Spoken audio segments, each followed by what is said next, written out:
Oh,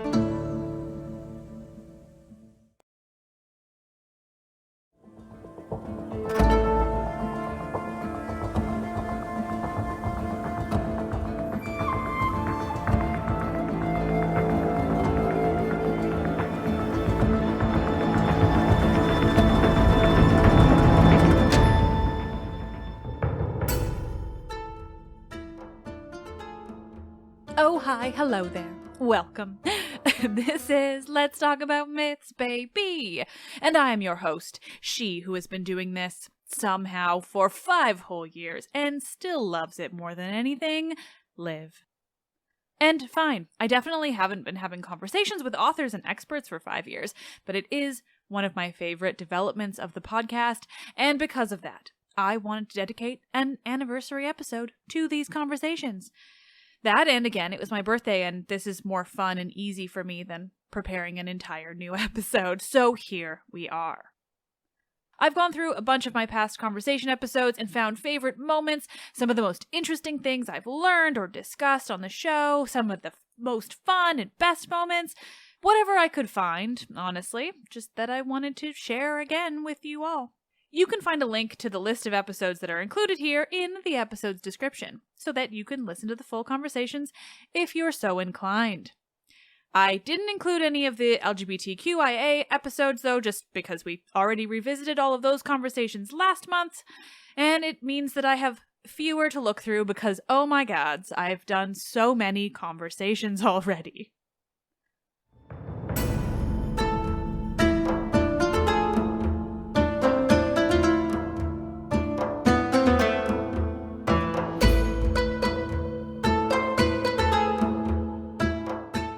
This is the anniversary special. Let's learn about the ancient Mediterranean.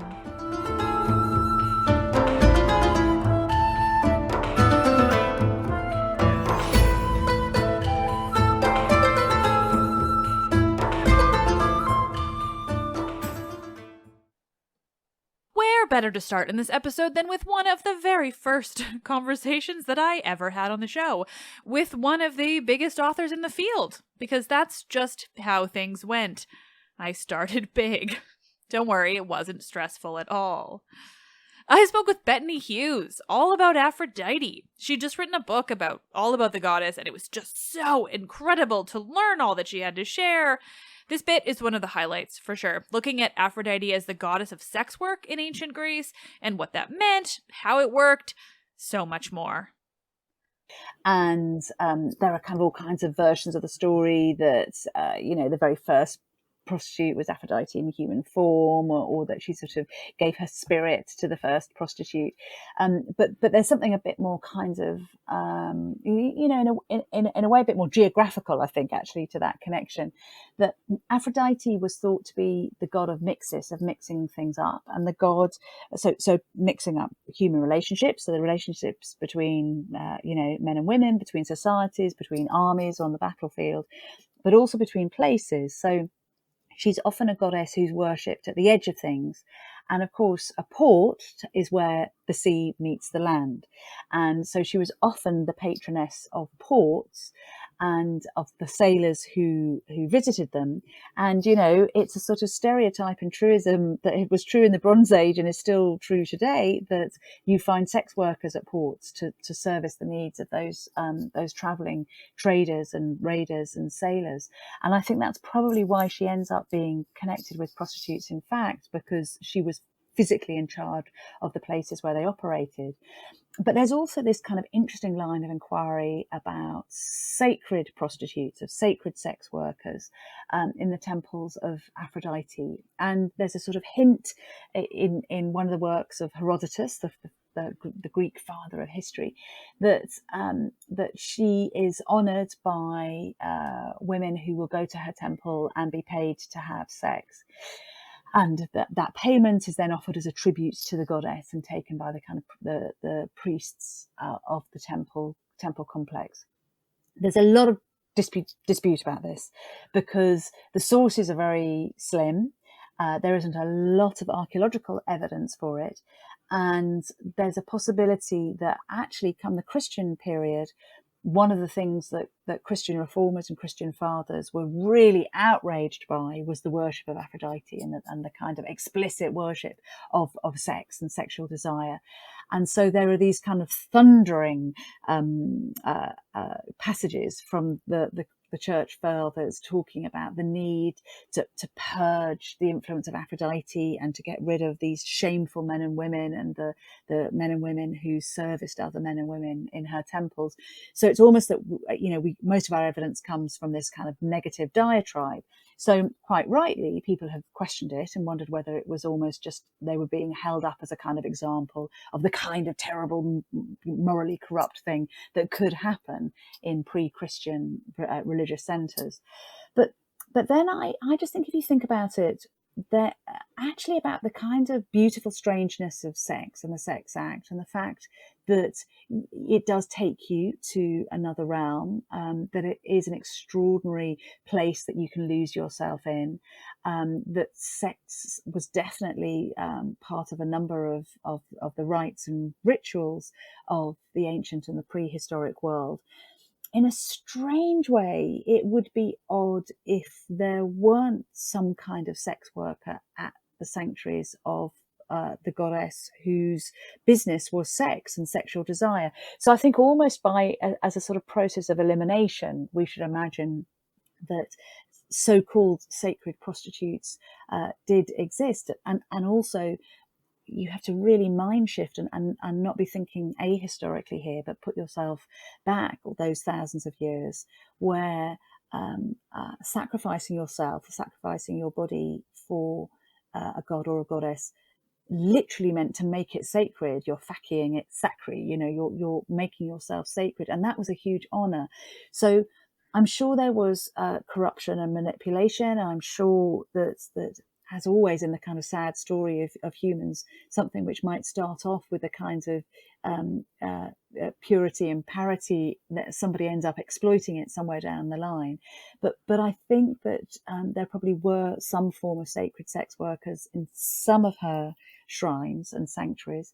And what is certain is that she was considered to be the goddess who kept an eye on sex workers and was their patron.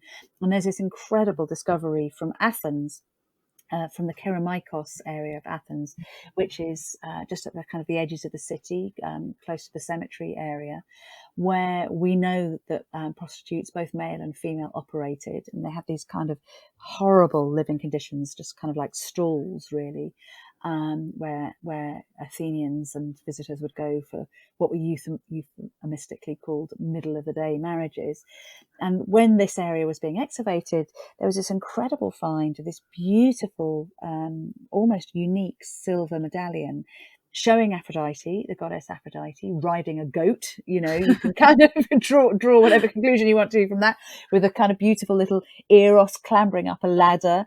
And again, this is no coincidence, because the Greek word for ladder is climax, and we talk about climaxes today in the sexual act. So there's all kind of allusions to the act of sex and the kind of transformative nature of sex and sexuality.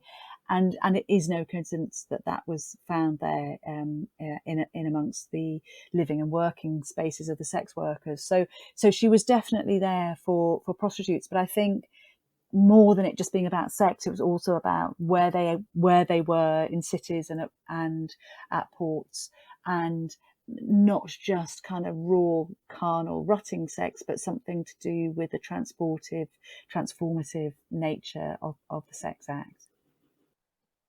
One of the other earliest conversations that I had on the show, before it was a regular thing that I was doing, was with the wonderful Anwankaya Hayward, when we spoke about both of our favorite mythological women, Medusa. This conversation came out of both of us having had experiences online where angry men who wanted to scream at us about what is and is not, quote-unquote, true about the story of Medusa.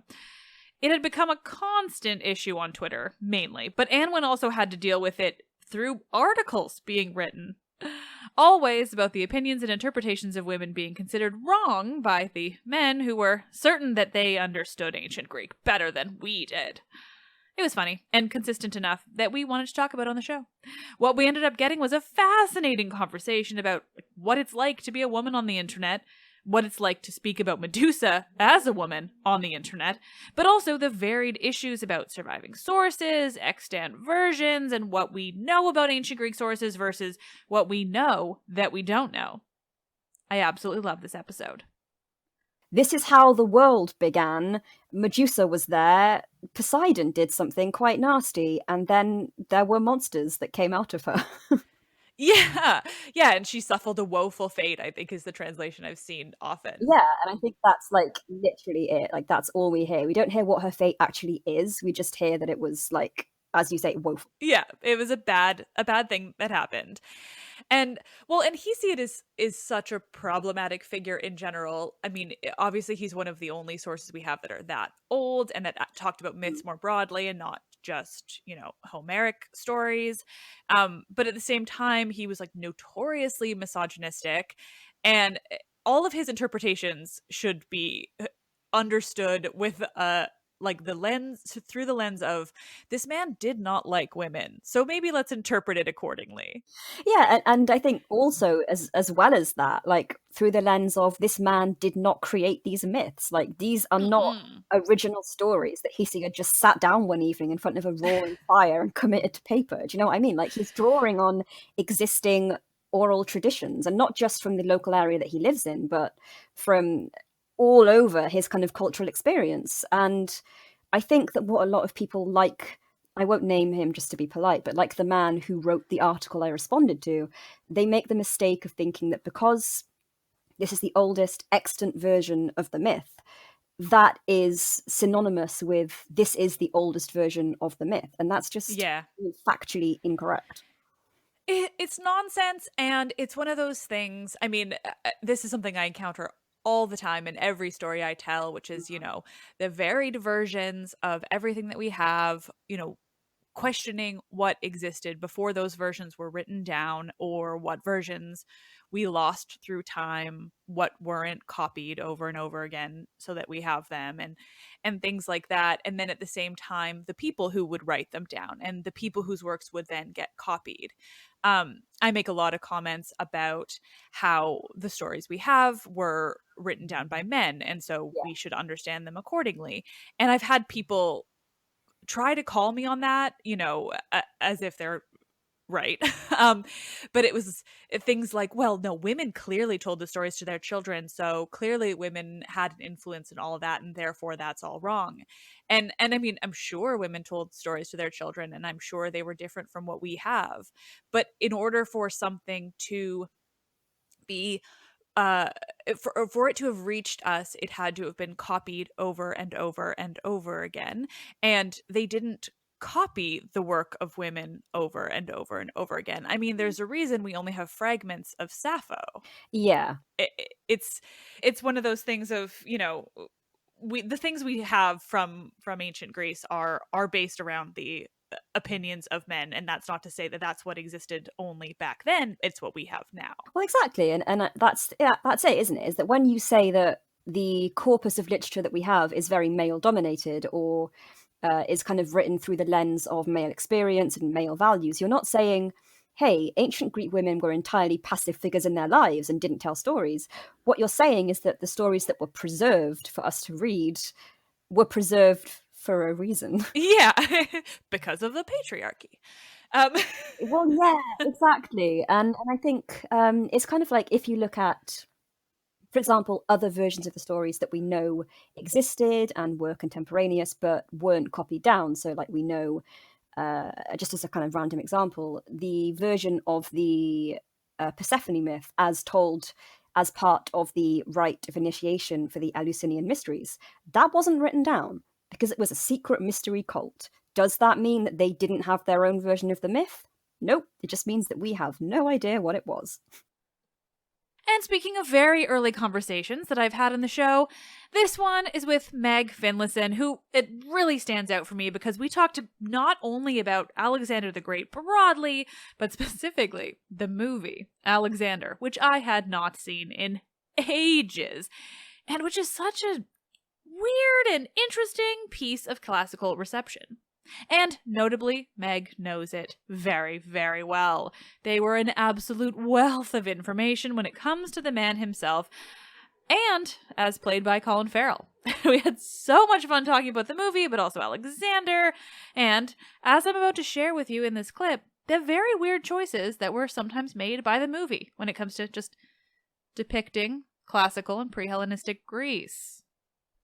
But they went along with these really bizarre cave paintings that didn't remotely resemble anything I've seen when it comes to Greek iconography. And then also given the time period, like we're talking pretty late in the Greek world. So to me, it was all very primitive for something we're not in a primitive time when it comes to Alexander. Like we're post the Peloponnesian War, the Persian War, the height of Athens. Like they are a very sort of high level people at this point. Yeah, it's definitely a strange choice. I've looked a little bit, but not extensively. I'm not really an archaeologist at heart, but I've looked a bit at the excavations of Pella, because I think in the last sort of 20 years or so, they have excavated the site at Pella in Vergina, which is the kind of heartland of Macedon. They found a lot of very interesting artifacts. There are tombs in Pella and Vergina. There's a famous tomb, too, I think is the most famous, where they kind of and ah between whether it belongs to Philip II, like Alexander's actual father, whether it belongs to somebody else. But there's no like caves. I remember watching the scene, you can hear like sort of water dripping faintly, and it's really like they're in a grotto. As far as I know, as far as what I've read, there aren't really any kind of underground caves, and certainly the style that they choose, it almost looks Neolithic in a way, and it doesn't even resemble sort of archaic or geometric stylings. I think probably a much better choice would have been to make it look like vase paintings, because they kind of have that crude, or well, not really crude because they're still beautiful, but I suppose crude compared to what we think of as classical sculpture. They still have that kind of rudimentary, archaic, old look to them, if you can imagine like a 5th century vase with the nice scenes on it. I think that would have been a better choice. But yeah, the cave paintings were quite a fascinating, I don't know whether it's an editorial choice or directorial choice. I'm not really I'm not good with film studies vernacular, but it was definitely interesting to me. And from what I've sort of read around the film, I don't think anyone quite has an answer for why. I think we were just trying to think, that's really weird. Why have we got caveman paintings in, mid 4th century Macedon? Because as you say, it's definitely not a rudimentary or kind of rural, well, it is a rural place, but they certainly are drawing upon the artistic traditions of Athens at its height. That's we're 100 years gone. They know those styles by now, so it's a very strange addition, I think. And then there was the time I spoke with Natalie Haynes about her book 1,000 Ships, and well, it was great. Obviously, how could it not be? The book is amazing. I'm a huge fan of Natalie's writing, and in this bit, we talked about how Clytemnestra is a complex and morally righteous character, even when she kills her husband. Because, he deserved it, The thing is, she has perfectly good reasons for murder within the moral code of the time in which she lives. Yes. Right? So, taking revenge for a dead child is a perfectly legitimate reason in Bronze Age Greece for taking someone's life. It obviously isn't now, but that's, one of the things that's extraordinary about the Oresteia is that it kind of maps that moment in human civilization, where we go from like within the family revenge to societal justice. So instead of retributive justice, where you kill the person who's injured you and then their relative kills you in exchange, and then, and it never ends, an eye for an eye, a tooth for a tooth, the world ends up blind and toothless. It moves to being something which can be settled in the courts of law. Although, of course, it's worth bearing in mind that at that point, women lose all kind of representation themselves, because obviously they're not jurors in ancient Greece, in 5th century Athens. They're not, if they're prosecuted, they're prosecuted kind of via their husband, they're defended via their husband. So they stop having any kind of autonomy. So in lots of ways, it's a fantastic moment that's sort of documented by the Oresteia, this moment where we stop taking revenge and start looking to society to resolve these issues rather than making it personal vengeance. But it sidelines women. It takes justice or retribution out of the household, where women can have some power, and into society, which in 5th century Athens means they have no power at all. So it is an extraordinary play. But it's worth bearing in mind that there are versions of Clytemnestra where she's much less transgressive. You know, when the Romans get hold of her, Ovid, for example, who I know you're a fan of as well. Absolutely. But in his version of her, then I can't remember if it's in the Ars Amatoria maybe, I think it's in the Ars Am. He has her as a sort of, she's sort of a neurotic housewife who's been having this affair, and she's worried she's going to get found out, and that's why she's sort of trying to work out how she can, not get caught, and that's how Agamemnon ends up dying. But he ends up, I'm pretty sure in the Ovid, I think he's killed by Aegisthus again. So she loses all this kind of venging fury, mother trying to right the wrongs done to her children, and she becomes the woman having an affair whose boyfriend kills her husband, which is a much less transgressive version of her, which doesn't mean it's not interesting and not valid. Of course, there's no right version of a myth, but I would be lying if I said it was my favorite. My favorite is Aeschylus all day long. And while we're on the subject of Clytemnestra, I spoke with the wonderful Amy Hines all about the often maligned and misunderstood woman. I actually did my undergraduate dissertation on Clytemnestra and Helen and their sort of place and their representation as Spartan women. And Hesiod kind of sums up what Clytemnestra has to endure forever now. So Hesiod says that he who believes a woman believes cheaters, and that for me encapsulates what Clytemnestra has to go through up until now. Absolutely. So, even when Odysseus is talking to Agamemnon in the underworld, in the Odyssey, Agamemnon's like, well, what, that horrible bitch, she killed me. No one should believe women, because Odysseus definitely don't believe Penelope when you get back to Ithaca, because God knows what she's been up to, because my wife murdered me. And it's a real shame that no one seems to be able to look behind this aspect of Clytemnestra, where actually she does have all this contextual stuff. It's not her curse. The curse is Agamemnon's and his family's. And she does a terrible thing because she has just been pulled into this curse, and all of her background, everything that has fed up to the point where she murders Agamemnon, has created this event, and she just honestly does not deserve she doesn't deserve the way that she is characterized at all, because none of it, I don't think, is really her fault in many ways. I think there's enough to say that she has enough agency to make the decision to murder Agamemnon, which is obviously unfortunate. But other than that, I think often Aegisthus's role in Agamemnon's murder is very often underplayed itself. So she's often given full agency in that, when it is something that is not entirely her action either. I find Clytemnestra to be one of the most compelling characters from Homeric stories, not least because I think that Agamemnon absolutely deserved his fate, but also she's just got such complexities when it comes to her motivations, her actions, the role she plays in Agamemnon's murder, depending on the source you're reading. It's something both Natalie and Amy brought up, and both were coming at her from a different position when it comes to this role in the act of murder and the role of Aegisthus. And I think together these two clips just really emphasize how varied the sources are, how much we can see different sides of Clytemnestra without even going beyond the ancient sources, and just the actions of the Oresteia generally.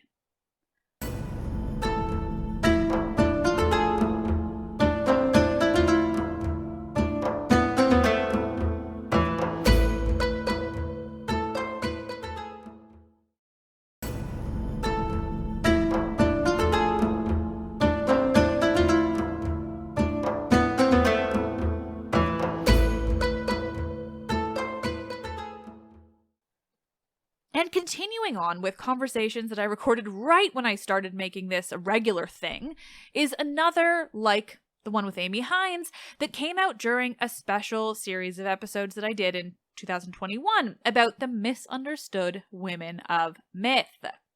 This conversation is a real favorite among so many listeners because it is generally about the goddess Persephone. You all love her.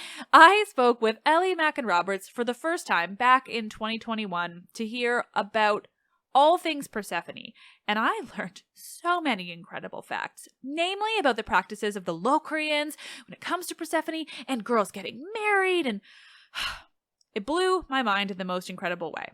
But when I was listening through, picking this clip, I found this section where she instead talks about the goddess Eris and the Titanic and primordial goddesses more broadly, about what they meant for understanding Greek myth and the larger implications. Plus, Ellie touches upon the game Hades, which I know so many of you love and want to hear more about. So it just felt like a particularly interesting clip to play. The thing that I love about that Eris story as like the origin story for the Trojan War is it takes all of the agency away from Zeus. And I think that in a lot of cases, the way that myths have been written in the collections that, you know, we all grew up with and that have their genesis in those 19th century collections of myth, they write out a lot of these very powerful primordial and titanic goddesses to give like the moral high ground, such as it is, to Olympian gods, male gods, not the goddesses, obviously. Never. And that, you know, being able to kind of spend time diving into what these goddesses are is deeply reassuring for, you know, a woman who is raising girls, who wants to be able to give something of ancient history, of classical antiquity to my daughters, to my female students, to my male students, to, you know, everybody in a way that is not just like, there were these gods and they did problematic things, but at the end of the day, they're amazing. Because through these primordial and titanic goddesses, we can really actively problematize the behavior of those gods. Mm-hmm. And this is something that I really love about the way that Supergiant's Hades. I'm not sure if you've played it. No, but at I've been all. told to a trillion times. Yes, you should. Yeah, it's definitely on my list, but I'm too into Assassin's Creed Odyssey right now. Still, Oh, fair because it enough. took me a long time to play that. Fair. That's fair. But yeah, they have done some really interesting things with particularly the character of Nyx, but also with Demeter. I sort of don't really want to go into it too much because there's a lot to say about what they do with Demeter, and she is quite problematic in a lot of ways. But yeah, the way that they deal with the primordial, and even Chaos, who is a they. Ooh, that seems so accurate. But also him, which is very, to me, felt very genuine. And when they're called they and when they're called him, feels really telling about the character rather than the storytelling. So yeah, I think that there's some really, you know, interesting ways that we can use some of these gods like Eris, that, you know, even just thinking about them and highlighting that they exist and have, you know, a lot to do with stories like the Trojan War is, yeah, amazing.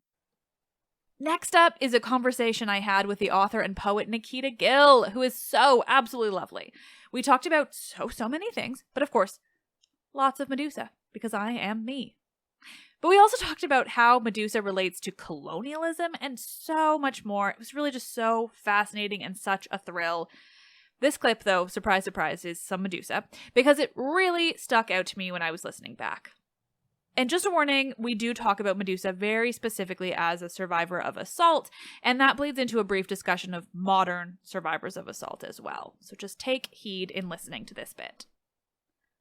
There's this section in Natalie Haynes's new book, Pandora's Jar, where she has a whole chapter on Medusa.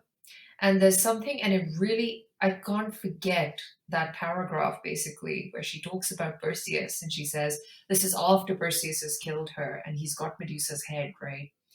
And he he basically takes care of the head with far more care than anyone has ever cared for Medusa in her life.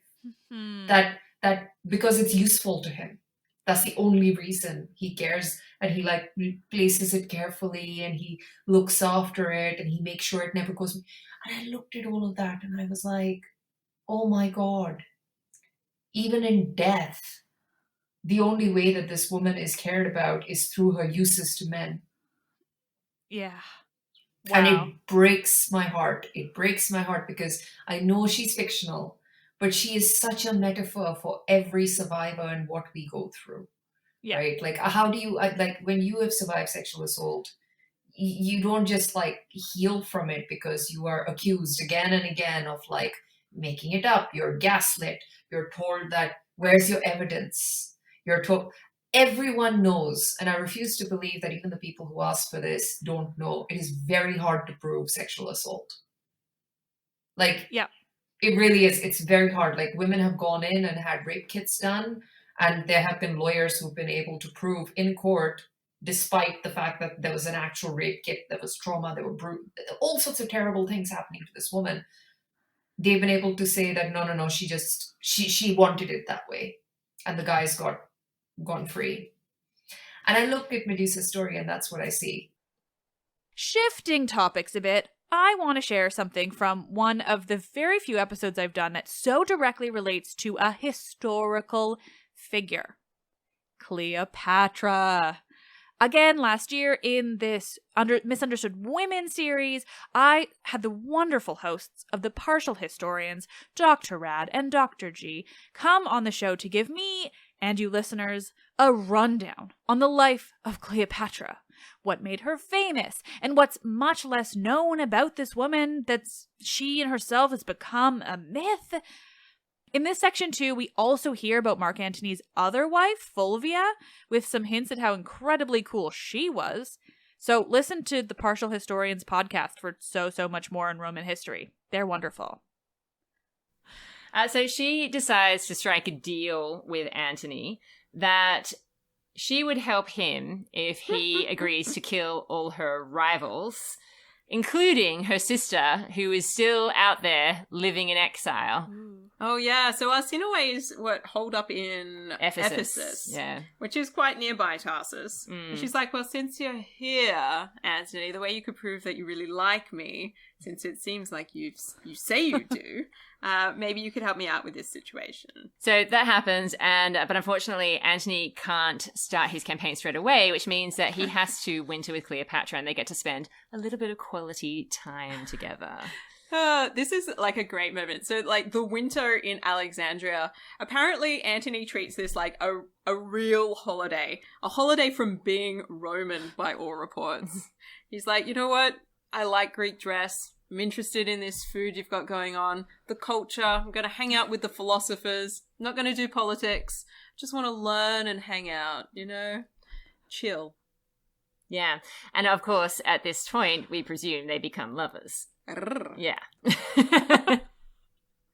Unfortunately, Antony is actually married. That is awkward. Yeah. He's married to one of the most amazing women in Roman history, Fulvia. Doesn't appreciate what he's got at all. No. Unfortunately, Fulvia and his brother Lucius decide that they're going to kick off a civil war with Octavian whilst he's in Alexandria. So he has to leave Cleopatra to go and deal with that whole situation and calm everything down, because things are looking very tense and very shaky for the Antony-Octavian alliance at this point in time.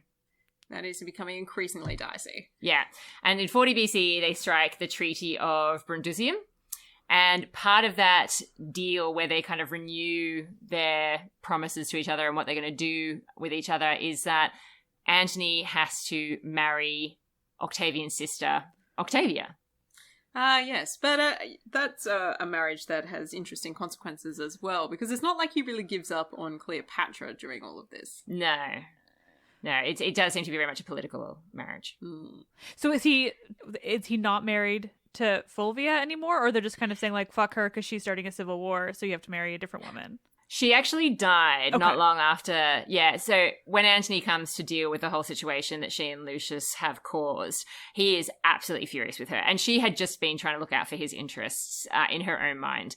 And it almost seems as though she dies of a broken heart because he is so angry with her. Debatable. Probably not. But she is absolutely devastated. He is so furious with her, and then she dies. So, yeah. It's a bit of a sad ending for someone who is truly legendary. And let's continue on with history, shall we? I spoke with Joel Christensen last year about Homer, the idea of Homer, who the concept of Homer might have actually been, and generally the tradition of oral storytelling and the transmission of texts. Why do some things survive in the forms that they do, and what influences that? It's one of those conversations where I just sat staring at the computer screen, like taking in every word, because every additional thing Joel said opened up my mind a little bit more. But also, I'm biased because I'm absolutely obsessed with the idea of how and why some texts survive when others don't. I want the time machine that Joel mentions. Screw the consequences. One of the things that Albert Lord and other oralists show really convincingly is that theme creates diction and structure. All right. The theme of the Odyssey is very different from the theme of the Iliad. But the one place where their language gets really close is in book 22 when Odysseus is killing everybody. Okay. And there are other ways, like there are books of the Iliad in which you have really strange language. The language of book 10 is very different from the rest of the poem. The language of book 21, when Achilles is fighting the river, is also really different from the rest of the poem. And you want to add something else in? The funeral games for Patroclus, very different language. And as you can imagine over time, people have said, well, these books don't belong because they're not the same. And to me, and anybody listening to this who's on the other side of the equation will object, but to me, this is very lazy thinking. Right? It's like going outside, looking at a tree, not liking its shape, and saying, that's not a tree. That's something different. That branch needs to go. Right? For me, it is the job of a literary interpreter to go to ridiculous extents to try to understand a piece of art in its own terms, rather than insisting that they should be able to change it, right? That there's something wrong with it. And so then this goes back again to the problem of transmission, right? So if we accept the possibility that the Iliad and the Odyssey come out of an oral context, and if we accept in turn that part of their difference is connected to theme and audiences, right? The Iliad's a poem of war, it teaches you how to die. The Odyssey is a poem of life, it teaches you what surviving is for, right? If we have these two different things, why don't we have anything else if there was an oral tradition, right? Why don't we have more variants, right? And then finally, how did we go from having an oral tradition to having a textual one? And the fact is, you can't actually answer these questions. You can say what's likely, but you can't actually, without a time machine, which would cause its whole own problems, you can't actually solve them. We do know that the text we have was probably written down in Athens, and it was probably influenced by Athenian power and money around the time of the Persian Wars. But then nobody read it. Okay? Here's the thing that people just don't understand. When you write down an oral tradition, people don't read the transcript. All right? So Minna Skapta Jensen has a book called Writing Homer. She says some things that they're a little out there, but one thing she asserts is that what probably happened is that in the first time they were written down, if they're written down in monumental form, they were deposited in a temple for safekeeping or somewhere else, and nobody touched them. All right? Because you wouldn't suddenly change the way you enjoy art, right? If you're really into listening to music and someone's like, look, we have to preserve Taylor Swift for all time, we're going to write down everything. You're not going to start reading the lyrics instead of listening, because that's not what you do with the genre, right? So when genres transform, in order for them to be enjoyed, their use needs to transform. And so we see this happening in the texts that show up in the 4th century. So in Plato, in Aristotle, and others, we see evidence of people turning to written texts. But then it's really during the Hellenistic period and libraries like those at Alexandria, Antioch, Pella, where you divorce the epics from their performance context. And people suddenly start reading them and editing them and worrying about the right version. This next clip is a short one because I just couldn't pick from this episode. We talked about so much and kind of meandered around in our discussion of the Homeric heroes, particularly just how heroic they were or were not. I spoke with the brilliant and fun Laura Jenkinson Brown, creator of Greek myth comics, about those Homeric, and in this case, Virgilian heroes. You all know me. Normally I don't suffer Aeneas. But Laura said something really interesting here about how Virgil's Aeneid would be seen if it were created today. And now I'm a bit obsessed with this idea. When the heroes say, I am so-and-so and my fate has reached the heavens, they are, factually speaking, correct. But it does sound like a massive, massive brag. They're not humble braggers, really, are they? No. I am straight up amazing. Be impressed. Because the gods know my name. But, in a way, that's kind of true. Well, they think it's true. Then we have to discuss whether the gods are just, there to make people feel better or make them feel worse. And anyway, that's a whole nother discussion. And we should talk about Aeneas, because he's the third in the trilogy, sort of. Most of the memes about the Aeneid are about it being a copy of Homer and not as good. Fan fiction. And that really, really annoys me, because if Virgil was writing now, he'd be so lauded for having made this really fantastic subplot about another character, and it's not so nice about the Greeks anymore, and it's a bit gritty realism, and there are some nods to Homeric style, and that you will get, have you read them? And people would think it was great. That's so true. Okay, I haven't in my own lessons said, yeah, he's straight up taken this simile. Hermes flying over the waves like a seabird is from the Odyssey, Book 5. And my favourite bit where and Odysseus kills a stag. I think it's on Circe's island, and he kills a stag and he feeds it to his men, and it goes on about what a monstrously huge stag this is. Wow, he's so great to carry the stag. It's so big. Yeah, he carries it around his neck. Yeah, but Aeneas, 7 stags. Take that, Homer, says Virgil. 7 stags. Well, probably Achates carried one, because he's always there. Last year, I also spoke with Jeremy Swist about something pretty unique when it comes to the ancient Mediterranean and the study of mythology. How both of those things interact with metal music, right? This was such a fun conversation for so many reasons, but just hearing how metal bands use and misuse the ancient world and ancient Greece and Rome specifically was pretty eye-opening. In the clip I chose, Jeremy talks specifically about the use of ancient Rome by certain bands and how they can be tied to the idea of Western supremacy and other dark and problematic shit. These topics are obviously super widespread throughout the study of these ancient people, and it's so important to recognize them. Especially me as someone who's talking about these ancient cultures in a more flattering light. I always want to make sure I recognize the way their history and mythology is very often misused and given these deeply racist undertones. And, well, Jeremy speaks about it so brilliantly. Something I've been exploring is how a lot of bands, that are, politically explicitly right-wing, kind of have these nostalgic narratives of bringing back this mythologized past, particularly Alexander's or the Roman Empire, and they think that this past can be achieved by this kind of nihilistic, apocalyptic war, in which basically civilization is just torn down, and then the only people that survive are, the people who are, the most fit to. And so for certain bands, that's it's pretty clear what kind of people they mean, and by doing this, you can then return to a society in which these patriarchal masculine warrior values are acceptable again.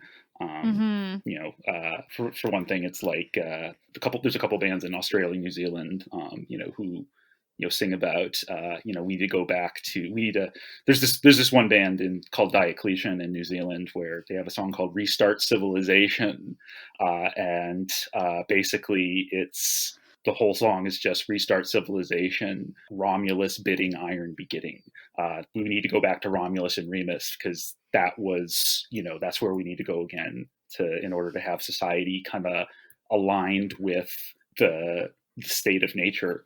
In that sort of way. And so they have and this band uses Romulus and Remus imagery to sort of convey that idea that, the Roman values is what we need to return to, the values that made Rome and its people, able to dominate the world. Yeah, great values. Yeah, you can see how that's problematic. And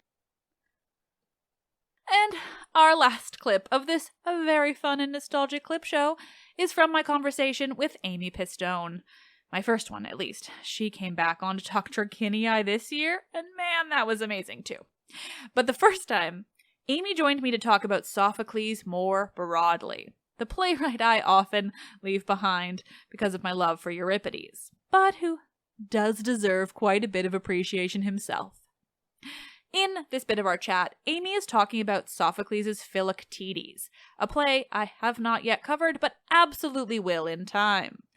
Particularly, though, about how the play could have been performed in terms of the actors playing each character. Because remember, Greek tragedy only ever had 3 people on stage at any time, and only 3 actors total, which means the actors would play more than one role. And sometimes those doubling roles could really add to the dramatic tone of the play. Plus, she does also bring up a very valid point about my main man that, fine, doesn't make him look too good. I think one of the things that's really cool about Sophocles is that he does make you kind of stare into the abyss a little bit. Mm-hmm. But the other just a cool, so people, I don't think this is how Sophocles intended this play, but a cool thing that some people have done in modern stagings of it, and it's possible. I just don't think it's how Sophocles would have had in mind, but it doesn't really matter what Sophocles had in mind. He's been dead a while. There are people who so at the end, Heracles shows up and here, give them the bow, we'll go to Troy. There are people who suggest that, because I think the actor, it's at least possible that the actor who played Odysseus played Heracles. I don't know if we know for sure. Some plays we know for sure who doubled, and I don't remember if we know for sure with this one, but it's possible it was the same actor. And there are some people who want us to see this ending as Odysseus dressed up as Heracles at the end. And so that instead of the forthright, Neoptolemus winning the day with his not wanting to deceive Philoctetes, that we are meant to see this as Odysseus dressed himself up like Heracles to get the bow, because he's trickery did win out in the end. Yeah. And which I think is such a cool, just kind of thinking through that. Like I said, I don't think that's how Sophocles would have originally staged it, but it's such an interesting twist to think about, what if this is because Odysseus is so tricksy. And I remember my mind being absolutely blown the first time someone pointed out to me that there's no external corroboration for any of the stories that Odysseus tells. His men are all dead. There's no witnesses. There's no evidence. We have no reason to think that the Cyclops and that any of these things happened, because he could just make that up. Oh yeah, no one else ever saw the Lystragonians. Yeah, and the stories are so neatly it's such a good ring composition that it does kind of make us wonder, did he just make all of this up?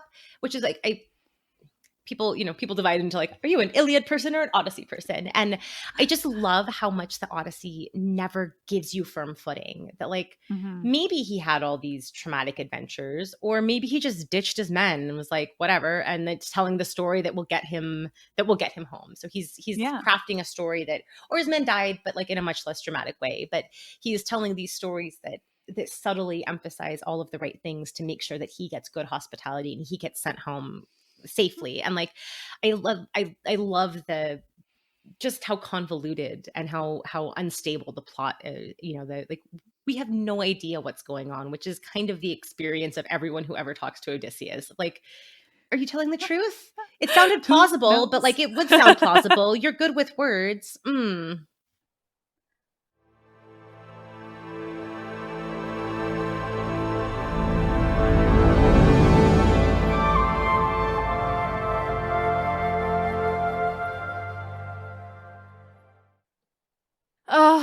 Odysseus? Is he secretly just a liar? It's very likely. Nerds, that was so much fun to put together. Thank you so much for listening. Honestly, just like Tuesday's episode of regular clips and moments for the anniversary, I just really enjoyed looking back on the show. Because of how it works for me creating it, I rarely, if ever, look back on the scripts I've written and recorded or conversations I've had with people because I'm always too busy preparing new ones. But looking back is really fun. It reminds me how cool it is. This is what I get to do, and I get to feel so incredibly proud at the content that I've put out into the world. Sharing these stories and characters, these incredible and important facts and ideas and concepts, research that people would never have access to outside of academia.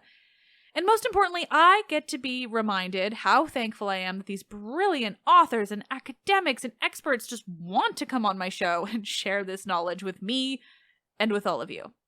I say this so often, but it's always true. It's seriously fucking cool. I didn't get the chance to cover even half of the conversations that I've been lucky enough to have on the show in this episode. There have been so many now.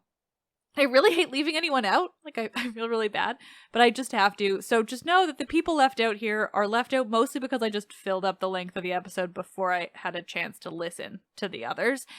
But the link in this episode's description is a playlist of all the conversations that I've had on the show, not just the ones in this episode. So if you want to hear any specific conversation, re-listen, or discover something new, remind yourself of conversations I've had in the past, just check that link and you will find all of them.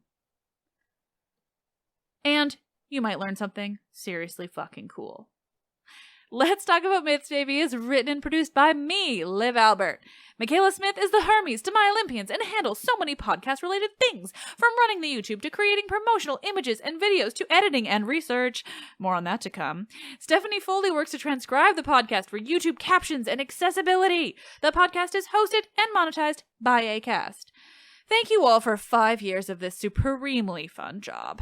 I am Liv, and I love this shit.